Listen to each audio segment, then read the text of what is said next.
ಏನು ಬೇಕಾದರೂ ಆದೀತು ಅನ್ನುವುದಕ್ಕೆ ಈ ಜಿರಳೆ ಜನತಾ ಪಾರ್ಟಿಯೇ ಸಾಕ್ಷಿ ಅಲ್ರಿ. 50-60 ವರ್ಷ ಕಷ್ಟಪಟ್ಟು ಒಂದು ರಾಷ್ಟ್ರೀಯ ಪಕ್ಷವಾಗಿ ಬೆಳೆದು ನಿಂತಿದ್ದೇವೆ. ನಮ್ಮನ್ನು ಓವರ್ಟೇಕ್ ಮಾಡೋದಕ್ಕೆ ಈ ಜಿರಳೆ ಜನತಾ ಪಾರ್ಟಿಗೆ ಸಾಧ್ಯನಾ ಎಂದು ಚಿಂತಿಸುವವರಿಗೂ ಕೂಡ ಆತಂಕ ಮೂಡಿಸುವಂತೆ ಇದರ ಮೂವ್ಮೆಂಟ್ಗಳಾಗ್ತಾ ಇದೆ.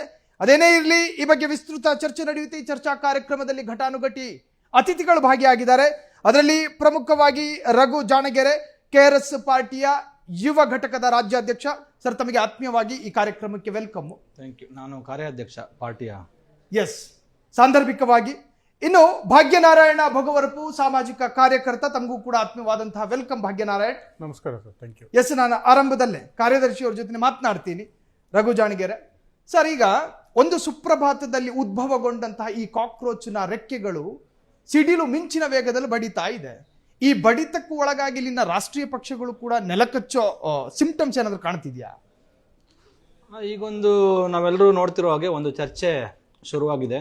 ಇಷ್ಟು ದಿವಸ ನಾವು ನೋಡ್ತಾ ಇದ್ವಿ, ಯಾವುದೂ ಕೂಡ ಒಂದು ರಾಜಕಾರಣ ಅಂತ ಅಂದರೆ, ರಾಜಕಾರಣ, ಈ ಸಮಾಜ, ಈ ವ್ಯವಸ್ಥೆ ಅಂತ ಅಂದರೆ ಕೇವಲ ವಯಸ್ಸಾಗಿರುವಂಥ ರಾಜಕಾರಣಿಗಳು ಅಥವಾ ಇವ್ರದ್ದೇ ಹಳೆ ಸಿದ್ಧಾಂತ, ಅದೇ ಪುರಾಣ, ಅದೇ ಗೊಡ್ಡು, ಈ ಥರದ ವಿಚಾರಗಳನ್ನೇ ಕೇಳ್ತಾ ಇದ್ವಿ. ಇನ್ನು ಚುನಾವಣೆ ಅಂತ ಬಂದರೆ ಚುನಾವಣೆಗಳಲ್ಲೂ ಕೂಡ ಬಹುತೇಕವಾಗಿ ನಮ್ಮ ದೇಶದಲ್ಲಿ ಯಾವಾಗಲೂ ಯಾವುದೋ ಒಂದು ವರ್ಷದಲ್ಲಿ ಒಂದು ಚುನಾವಣೆ ನಡೀತಾನೆ ಇರುತ್ತೆ. ಬಹುತೇಕ ಚುನಾವಣೆಗಳಲ್ಲಿ ಒಂದು ರೀತಿಯ ಅಮೂರ್ತವಾದಂಥ ವಿಚಾರಗಳು, ನಮ್ಮ ಸಮಸ್ಯೆಗಳ ಬಗ್ಗೆ ಅಲ್ಲಿ ಚರ್ಚೆನೇ ನಡೆಯಲ್ಲ. ಎಲ್ಲ ಅಮೂರ್ತವಾದ ವಿಚಾರಗಳು ಮತ್ತು ಧ್ರುವೀಕರಣಕ್ಕೆ ಬೇಕಾಗಿರುವಂಥ ಏನು ಸ್ಟೆಪ್ಸ್ ಏನಿದ್ದಾವೆ, ಜಾತಿ, ಧರ್ಮ, ಈ ಥರದ ಚರ್ಚೆಗಳೇ ನಡೀತಾ ಇದ್ವು.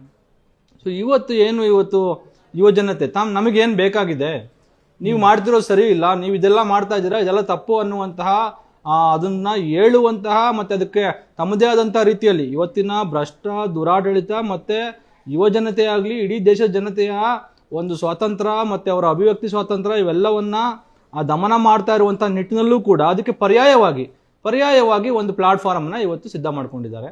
ಸೊ ಆ ಹಿನ್ನೆಲೆಯಲ್ಲಿ ಒಂದಷ್ಟು ಪಾಪ ಇವರಿಗೆ ಸ್ಥಾಪಿತ ಪಕ್ಷಗಳಿಗೆ ಈಗ ಭಯ, ಡಬಡವ ಅದೆಲ್ಲಾನು ಸಾಮಾನ್ಯವಾಗಿ ಶುರುವಾಗ್ತಾ ಇರೋವಂಥದ್ದೇ.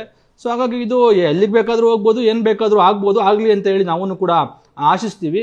ಆದರೆ ಒಂದು ದೊಡ್ಡ ಮಟ್ಟದಲ್ಲಿ ಇಷ್ಟು ಕಡಿಮೆ ಸಮಯದಲ್ಲಿ ಇಷ್ಟೆಲ್ಲ ಬೆಳವಣಿಗೆ ಆಗಿರೋದು ನಿಜಕ್ಕೂ ಒಂದು ರೀತಿಯಲ್ಲಿ ನಮ್ಮ ದೇಶದ ಯುವಜನರನ್ನು ಕೂಡ, ನಮ್ಮ ದೇಶದ ಯುವಜನತೆಯೂ ಕೂಡ ನೀವು ಏನು ಇವತ್ತಿನ ಈ ಭ್ರಷ್ಟಾಚಾರ, ದುರಾಡಳಿತ ಇವೆಲ್ಲವನ್ನ ಮಾಡ್ಕೊಂಡು ಏನು ಸ್ಥಾಪಿತ ಪಕ್ಷಗಳು ನಮ್ಮ ಕೈಲಿ ಅಧಿಕಾರ ಇದ್ರೆ ಸಾಕು, ನನ್ನ BJPನೋ ಕಾಂಗ್ರೆಸ್ಸೋ JDS ಅಥವಾ XYZ ಯಾವುದೋ ಒಂದು ಆಲ್ರೆಡಿ ಇರುವಂಥ ಪಾರ್ಟಿಗಳು, ನನ್ನ ಕೈಲಿ ಅಧಿಕಾರ ಇದೆಯಾ, ನಾನು ಏನು ಬೇಕಾದರೂ ಮಾಡ್ತೀನಿ, ನೀವು ಪ್ರತಿಭಟನೆ ಮಾಡ್ತೀರಾ ಮಾಡ್ಕೊಳ್ಳಿ, 2 ವರ್ಷ ಮಾಡಿ, 3 ವರ್ಷ ಮಾಡಿ. ಡೆಲ್ಲಿನಲ್ಲಿ ರೈತರು ಎಷ್ಟು ವರ್ಷ ಪ್ರತಿಭಟನೆ ಮಾಡ್ತೀರಾ ಮಾಡಿ, ಬನ್ನಿ. ಫ್ರೀಡಮ್ ಪಾರ್ಕಲ್ಲಿ ಮಾಡ್ತೀರಾ, ಬೇಲಿ ಹಾಕಿದ್ವಿ, ಚೆನ್ನಾಗಿ ಫುಲ್ ಫೆನ್ಸಿಂಗ್ ಹಾಕಿದ್ವಿ, ಪೊಲೀಸರನ್ನ ಇಟ್ಟಿದ್ವಿ, ಬನ್ನಿ ಮಾಡ್ತೀರಾ ಮಾಡ್ಕೊಳ್ಳಿ, ನಿಮ್ಮ ಪಾಡಿಗೆ ನೀವು ಮಾಡ್ಕೊಳ್ಳಿ. ಏನು ಉದ್ಯೋಗ ಬೇಕಾ, ಹೋರಾಟ ಮಾಡ್ತೀರಾ, 1000 ಜನ ಸೇರ್ತೀರಾ, ಸೇರಿ ನಿಮ್ಮ ಬೆನ್ಮೂಳೆ ಹೆಂಗ್ ಮುರಿಬೇಕಂತ ನಮ್ಗೆ ಗೊತ್ತಾಗಿದೆ, ಮುರಿತೀವಿ. ನಮ್ಮ ಹತ್ರ ಪೊಲೀಸ್ ಇದ್ದಾರೆ, ನಮ್ಮ ಹತ್ರ ಸರ್ಕಾರದ್ದು ಅಧಿಕಾರಿಗಳದ್ದು ಬಲ ಇದೆ, AC DC ಪೊಲೀಸರೆಲ್ಲ ಯಾರು ನೀವು ಸಂವಿಧಾನಕ್ಕೆ ಕೆಲಸ ಮಾಡ್ತಾ ಇಲ್ಲ, ಪ್ರಜಾಪ್ರಭುತ್ವ ವ್ಯವಸ್ಥೆಯಲ್ಲಿ ಪ್ರಜೆಗಳಿಗೆ ಎಲ್ಲೂ ಕೂಡ ಮರ್ಯಾದೆ ಸಿಗ್ತಾ ಇಲ್ಲ. ಈ ಥರದೊಂದು ಸರ್ಕಾರದ ಪ್ರವೃತ್ತಿ, ಆಡಳಿತ ಇವೆಲ್ಲವನ್ನ ನೋಡಿ ಖಂಡಿತವಾಗೂ ಕೂಡ ದೇಶದ ಯುವಜನತೆ ಇರ್ರೆಸ್ಪೆಕ್ಟಿವ್ ಆಫ್ ಪೊಲಿಟಿಕಲ್ ಪಾರ್ಟಿ, ಯಾವುದು ಅದು BJP, ಕಾಂಗ್ರೆಸ್ ಈ ಥರದ್ದಲ್ಲ, ಎಲ್ಲ ಇವತ್ತಿನ ಪೊಲಿಟಿಕಲ್ ಪಾರ್ಟಿಗಳ ವಿಚಾರವಾಗಿ ಯುವಜನತೆ ಇವತ್ತು ಒಂದು ರೀತಿಯಲ್ಲಾಗಿ ಬ್ರಹ್ಮ ನಿರಸನ ಆಗಿ ಇಲ್ಲ ಇದಕ್ಕೇನಾದ್ರು ನಾವು ಮಾಡಲೇಬೇಕು ಅನ್ನುವಂಥ ನಿಟ್ಟಿನಲ್ಲಿ ಹೊಸ ಪ್ರಯೋಗಗಳು ಮಾಡ್ತಾನೆ ಇರ್ತಾರೆ ಹಲವಾರು ಜನರು. ಈಗ ನೋಡಿ, ಬಹುತೇಕವಾಗಿ ಇವತ್ತು ಬಹಳ ಮುಖ್ಯವಾಗಿ ಸೋಷಿಯಲ್ ಮೀಡಿಯಾದಲ್ಲಿ ನಮಗೆ ಯಾವುದು ಕ್ರೆಡಿಬಲ್ ಸೋರ್ಸ್ ಅಂತ ಅನ್ಸುತ್ತೋ ನಾವು ಅದನ್ನ ನೋಡ್ತೀವಿ. ಯಾವುದೋ ಇರಲಿ, ಇವ್ರು ಏನೋ ಹೇಳ್ಕೊಳ್ಳಿ, ಇವರು ಇದು ನ್ಯಾಷನಲ್ TV, ಇದು ನ್ಯಾಷನಲ್ ಲೆವೆಲ್ ಮಾಧ್ಯಮ, ಮತ್ತೊಂದು ಇದು ನ್ಯಾಷನಲ್ ಇದಕ್ಕಿರೋ ಅಂತ ಒಂದು ಸಂಸ್ಥೆ, ಅಥವಾ ಇವ್ರು ಯಾರೋ ವ್ಯಕ್ತಿ ತುಂಬಾ ಫೇಮಸ್ ಆಗಿರುವಂತ ಇಷ್ಟೆಲ್ಲ ಫಾಲೋವರ್ಸ್ ಇದ್ದಾರೆ, ಇವ್ರು ಹೇಳಿದ್ರೆ ಮಾತ್ರ ಇದು ಕ್ರೆಡಿಬಲ್ ಅಂತ ಇಲ್ಲ. ನಮಗೆ ಅರ್ಥ ಆಗಿದೆ, ಯುವ ಜನತೆಗೆ ಒಂದು ಅರ್ಥ ಆಗಿದೆ, ಯಾರು ಹೇಳಿದ್ರೆ ಅದು ಕ್ರೆಡಿಬಲ್ ಸೋರ್ಸು, ಮತ್ತೆ ಯಾರು ಹೇಳ್ತಾ ಇದ್ದಾರೆ, ಯಾವ ರೀತಿಯಾಗಿ ಹೇಳ್ತಾ ಇದ್ದಾರೆ, ಇವ್ರು ಹೇಳ್ತಾ ಇರೋರು ಇದು ಕತೆ ಹೇಳ್ತಾ ಇದ್ದಾರಾ, ಅಥವಾ ನಿಜವಾಗ್ಲೂ ಇಲ್ಲಿ ವಾಸ್ತವನ ಇವರು ಹೇಳ್ತಾ ಇದ್ದಾರಾ, ಅಥವಾ ಇವ್ರಿಗೇನಾದ್ರು ಲಾಭ ಮಾಡ್ಕೊಳಕ್ ಇದನ್ನ ಹೇಳ್ತಾ ಇದ್ದಾರಾ ಅನ್ನುವಂಥದ್ದನ್ನ ಎಲ್ಲ ಪರಿಶೀಲಿಸುವಂತಹ ಏನು ಪ್ರಜ್ಞೆ ಇವತ್ತು ಯುವ ಜನತೆಗಿದೆ.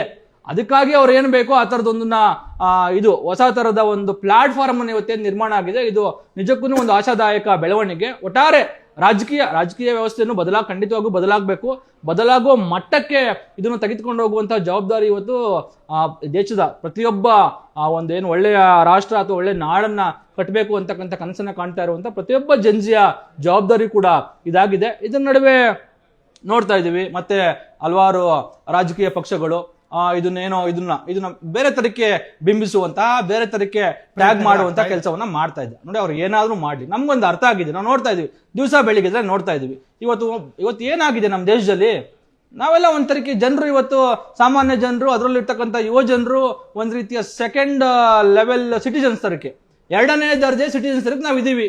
ಇವತ್ತು ಅಷ್ಟು ದೊಡ್ಡ ಮಟ್ಟದ ಒಂದು ಆರ್ಥಿಕ ಅಸಮಾನತೆ ಇವತ್ತು ಸೃಷ್ಟಿಯಾಗಿದೆ. ಆ ತರದ ಭ್ರಷ್ಟಾಚಾರ, ದುರಾಳಿತ, ಅವ್ರ ಮಕ್ಕಳೇ ಚುನಾವಣೆಗೆ ನಿಲ್ಬೇಕು, ಅವ್ರ ಮಕ್ಕಳೇ ರಾಜಕಾರಣ ಮಾಡ್ಬೇಕು.